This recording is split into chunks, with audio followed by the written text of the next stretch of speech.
Hikaru Nakamura starts with the white pieces and he needs just a draw to win the Chessable Masters. We've got another Sicilian on the board. And a key moment, he goes for it again, giving up a pawn again, the Smith-Morra. James.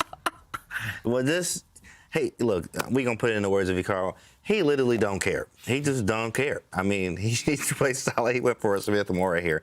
With the bishop e2 line again, repeating the same line, that was hilarious to me. I'm not even going to lie.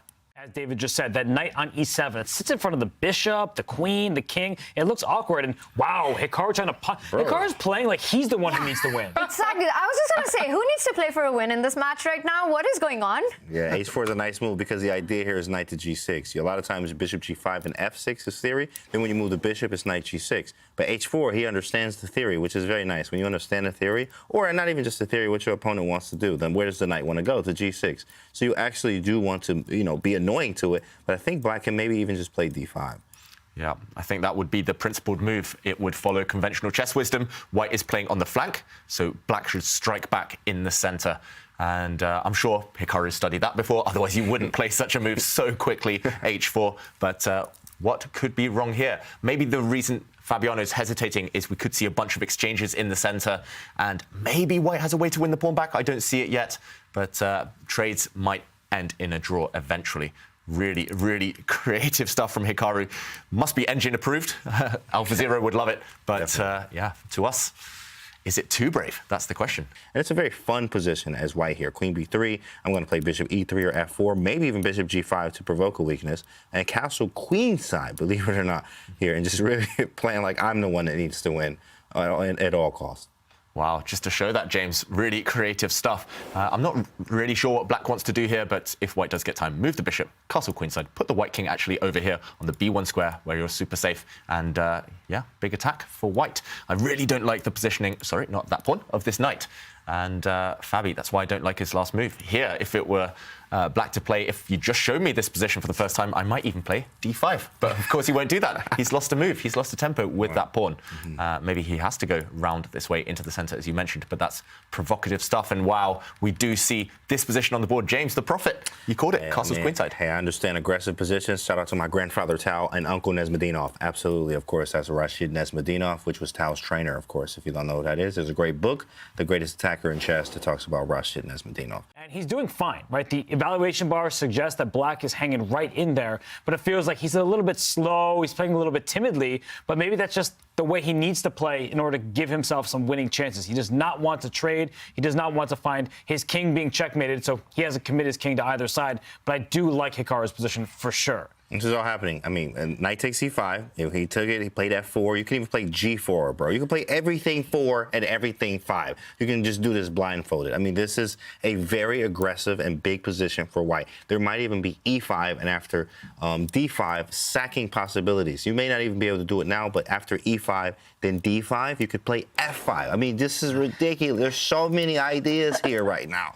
Fabi is in a lot of trouble. I was going to say the same exact thing as you, David, and it also gives black a tempo, because right now black is in danger of getting checkmated, but your idea to jokingly against James's pre-move to bring that knight over to a5, I think that's actually a viable option here, because then you bring your rook to c8, you bring your knight into c4, and suddenly black's pieces are in the attack, and you may have to take, if you're Hikaru, take that knight off of c4 if it gets there, and that removes one of your important attacking pieces. So I think that Fabiano, you have lost your absolute. What is he doing?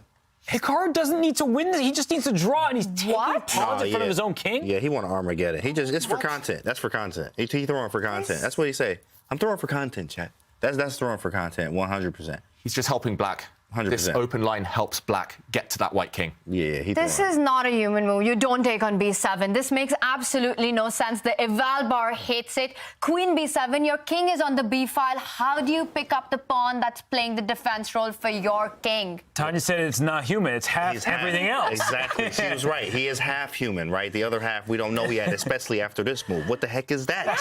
What is that? Rook c1? Really? Yeah, rook c1 was the first move that came to my mind once you came up with this attack idea. Just bring that rook to the defense, James. And then so now rook a8 is it's nothing, huh? Rook a8, then, whoa, there might be maybe some like tactics. a knight d5 or something. What the James heck flexing, is this? hitting the queen, hitting this bishop. It's chaos, but white is doing well here. Chaos. So Wow. you can't play rook a8. So rook c1 is a nasty move, huh? That's annoying. But David, you made this point earlier. The white queen's almost trapped. So black, instead of going forward, can go back with the knight. And Ooh. where exactly is that queen going? Come on, Robert. Good That's question. a great question. A6, is that the only square? But then you can even trade queens and play d4 and win a piece. Come on, Robert. Don't do it to him, Robert. This looks brutal. This is what must be forcing Hikaru to pause right now. Maybe he missed this line because that is the most natural defense. If we go back to the first position, rook to c1, not only is it the best move, but it's also the most natural. The problem is if you lose a piece, you stop calculating. You look for options. And he finds the third best move, but it does give black a huge advantage after, I think, just before it disappeared there, the best move, queen to b7, the computer said, and lining up for checkmate. Huge threats. Very logical. Right, very logical, right? On He the board. plays it. On the board. It's a free attack, right? Armageddon, right? Like, We going to Armageddon, Jeff. Normally, you got to pay like half your salary to get an attack. Right. This is free 99. Free 99. I'll take that all day and twice on Sundays, baby. How is he surviving this? Maybe you're not surviving it. I take your bishop, you take back, and if my king goes in the corner, we all know what's about to happen. There's going to be a devastating discovered check. On the board. He finds it. Great move, Fabiano. I'm a Jedi. Teamwork makes the dream work. I'm a Jedi for real. Sometimes I forget that. Okay, that was crazy. D4, bishop c6 on the board. Crazy, bro. I mean, he started so well for Hikaru. I thought this was just a clean sweep. I mean, literally with the g5. I mean, he had everything in the position, and he gave it all the way with queen b7. Of course, we're going to hear about it in the recap here of why, definitely why he went for it. But that, man, he gave him so much material. He just gave him so much. Whoa. He just blitzed out b3 immediately on the board.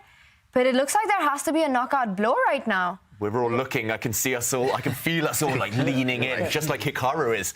Where is the knockout for black? All of the black pieces are working hard, doing great stuff. And, okay, bishop check, the computer confirms, is a killer blow. +5 for black. Sheesh. But maybe it's the follow-up that's more difficult. This move is a killer threat. We can confirm it is winning if it's allowed. Okay, is he bishop going to go e2, for here it? we go. Is he Oh, going he to find sees it? it for sure. Come on, Fabi. It's winning. And look at him, He smiling. totally sees it. Oh my God, he's gonna go for this. Queen sacrifice on the board is about to happen. Fabi just making sure it works. This is amazing stuff. We're gonna have it. Hikaru spots it. Fabi spots it. Any second now. Let's My go. goodness. There it is. You know what? We didn't need to see the checkmate as long as Fabi does. As long as Fabi see There, it, we because the good. king takes. Oh, he can't take it. Why you ain't take it? Because knight d3, king a4, rook b4, and then rook a8 was checkmate. Oh, Man, the he bishop's should've not just an took F3 it, anymore. man. Take the queen. But now Hikaru. it's over. Dang, man. I don't think there's anything Fabiano has to worry about, but I like that he's spending his time. He just takes the rook. He knows he's winning, but he is doing the right thing. He has plenty of time remaining clock, and he wins the game. Yeah, Hikaru resigns. Wow. Wow. Wow. It is over for now because this means that we will have an Armageddon. Wow. What a game this was. But for the most part, absolutely self-inflicted. That move, Queen B7, Robert, what on earth happened there?